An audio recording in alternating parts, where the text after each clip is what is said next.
దేశంలో వరుసగా మూడోసారి అధికారంలో ఉన్న బీజేపీ దక్షిణాది రాష్ట్రాలపై ఫోకస్ పెట్టింది. ఉత్తరాదిలో తగ్గే సీట్లను దక్షిణాదిలో భర్తీ చేసుకోవాలన్నది ఆ పార్టీ ఆలోచన. గత ఏడాది జరిగిన జనరల్ ఎలక్షన్లలో ఈ వ్యూహం బాగానే వర్కౌట్ అయింది. గతంలో కంటే దక్షిణాదిలో ఎక్కువగా సీట్లు సాధించింది. దీనికి తోడు దక్షిణాదిలో ఎన్డీఏ భాగస్వాములను పెంచుకోవడంతో మూడో దఫా అధికారాన్ని అందుకోగలిగింది.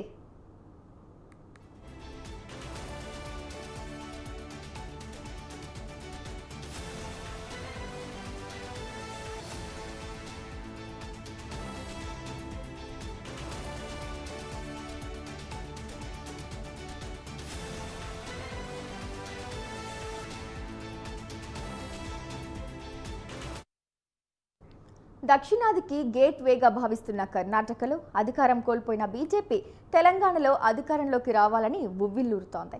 అలాగే కేరళ, తమిళనాడులో నామమాత్రంగా ఉన్న పార్టీకి జవసత్వాలిచ్చేలా అడుగులు వేస్తోంది.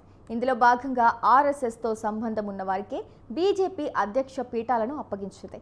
ఇది చాలా వ్యూహాత్మకంగా వేస్తున్న అడుగులుగా విశ్లేషకులు చెబుతున్నారు.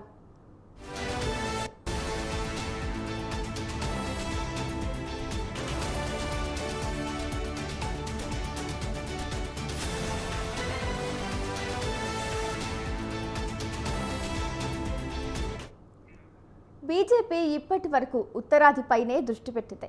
ఉత్తరాది రాష్ట్రాల ఓటు బ్యాంకు, అక్కడి ప్రజలను మచ్చిక చేసుకునే విషయంపైనే దృష్టి సారించింది. అలాంటి బీజేపీ ఒక్కసారిగా దక్షిణాదిపై మక్కువ చూపిస్తోంది.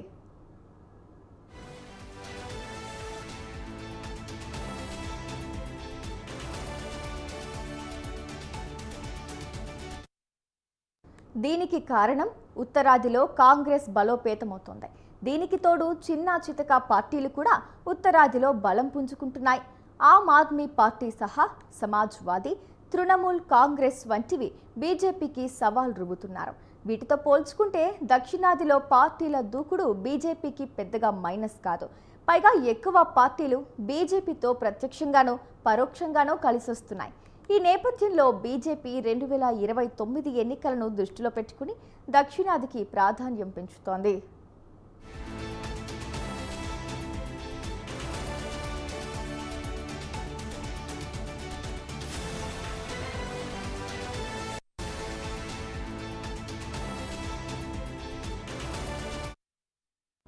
అంతేకాదు, బీజేపీకి కలిసి వచ్చే అవకాశం కూడా దక్షిణాదిలో ఉంది.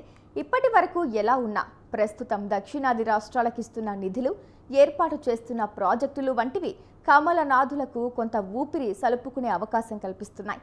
తెలంగాణలో అయినా, ఏపీలో అయినా, తమిళనాడు, కర్ణాటకల్లో అయినా బీజేపీకి మేలు జరిగేలా కార్యక్రమాలు చేపడుతోంది.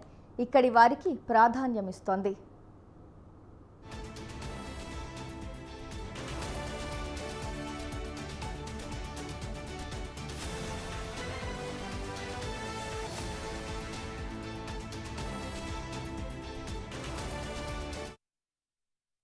గత ఎన్నికల్లో బీజేపీకి దక్షిణాది పార్టీలైన టీడీపీ, జనసేనలు అండగా నిలిచాయి. ఫలితంగా కేంద్రంలో ప్రభుత్వాన్ని ఏర్పాటు చేసుకునే అవకాశం కలిగింది.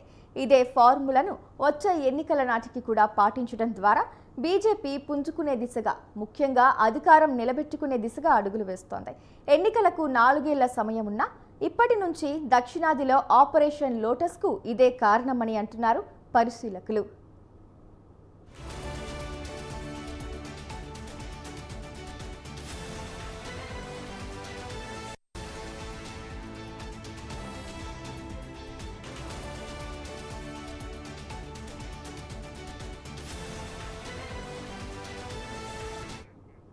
రాజకీయాలు ఎప్పుడు ఎలా మారుతాయో ఎవరూ చెప్పలేరు. పరిస్థితులు, ప్రభావాలు ఎలాంటి నిర్ణయాన్నైనా తీసుకునేలా చేస్తాయి.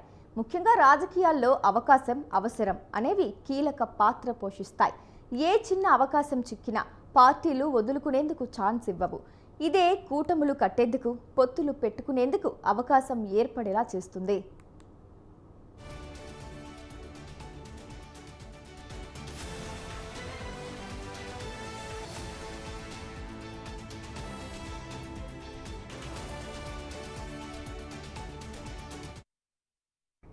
ఇప్పటికే ఆపరేషన్ లోటస్ను కర్ణాటకలో చేపట్టింది.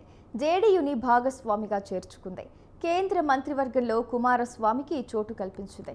తద్వారా కర్ణాటకలో బీజేపీ బలపడేలా పక్కా ప్లాన్తో వెళ్తోంది. ఇప్పటికే జనరల్ ఎన్నికల్లో ఇది సక్సెస్ మంత్రగా నిలిచింది. కాంగ్రెస్ను మించి బీజేపీ లోక్సభ సీట్లు నెగ్గింది. కర్ణాటక అసెంబ్లీకి ఎప్పుడు ఎన్నికలు వచ్చినా అధికారంలోకి రావాలని చూస్తోంది.